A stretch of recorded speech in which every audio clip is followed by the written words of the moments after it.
Welcome to the team, everyone. Today, we are going to dive into one of the most important parts of your role here, the post-move call.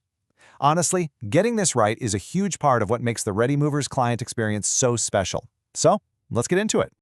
Okay, so here's what we're going to cover. We'll start with the why, the real purpose behind this call. Then we'll walk through the entire 6-step flow, from opening the conversation to navigating feedback, and finally, how to close things out like a pro. So first things first, let's talk about why we even make this call. Because really, it's so much more than just a quick check-in. It's a core part of our mission to deliver excellence. So what is it exactly? Well, you can think of it as our quality control, plain and simple. It's a structured conversation that lets us check our own work, make sure our clients are genuinely happy, and, this is key, gather that vital feedback we need to keep improving. And you know, what's pretty amazing is that this one little call actually does 5 really important jobs all at once. We're making sure the move is totally complete, that the client is happy, we're sniffing out any real concerns, escalating them the right way, and of course, managing our company's great reputation. It's incredibly efficient. Okay, so that's the why. Makes sense, right? Now let's get into the how. To make sure every call is consistent and professional, we follow a really clear 6-step flow every single time. So take a look at this. This is basically your map for the entire call, from start to finish. It gives you a great framework in your head for the journey we're about to take, from that first hello all the way to the final goodbye. We're going to break down each of these steps. All right, let's dive into step 1. You know, how you start the call really matters. It absolutely sets the tone for everything that follows.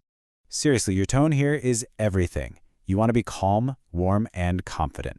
Why? Because it stops the client from immediately going on the defensive. It shows them we're calling because we genuinely care, not because we're expecting something to be wrong. And that encourages a way more open and honest chat. And here it is, the perfect script.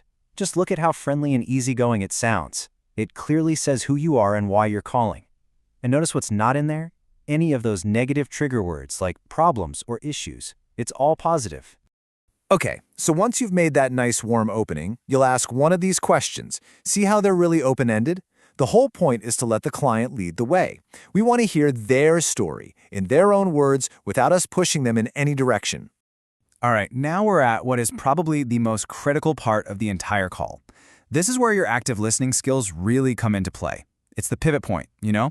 It's where you figure out which way the rest of the conversation needs to go. Think of this chart as your cheat sheet. You're not just listening to what they're saying, you're listening to how they're saying it. Are they sounding upbeat and excited? Is there a little bit of a pause before they answer? Or can you hear some real frustration in their voice? Those little clues tell you exactly what to do next. Okay, and this slide? This is your safety net. This is super important. If a client does bring up a concern, your job is simple. You listen, you show empathy, you write down their exact words, and you follow the process. What you don't do is try to solve it or promise things right then and there. Sticking to these rules keeps you safe and it protects the company. So what happens when you do need to escalate something?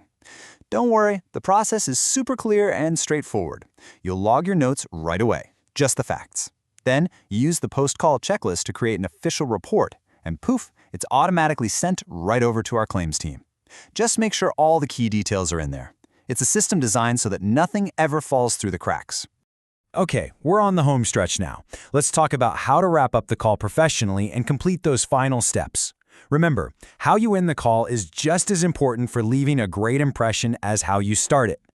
You know, the last thing you say to someone really sticks with them. That's why we have these approved scripts. They make sure we're always sounding professional and consistent. As you can see, there's one for a happy client that reinforces the positive feelings, and another one that gives a client with a concern some real peace of mind that we're on it. Now, let's quickly talk about asking for reviews. Our rule on this is crystal clear. We only ask for a review if the customer is obviously 100% happy. If there's even a tiny bit of doubt, hesitation, or any concern raised at all, you just don't ask. Simple as that. It's how we protect our brand and keep our public reviews authentic. And finally, the last thing you do after you hang up the phone. This part is absolutely non-negotiable.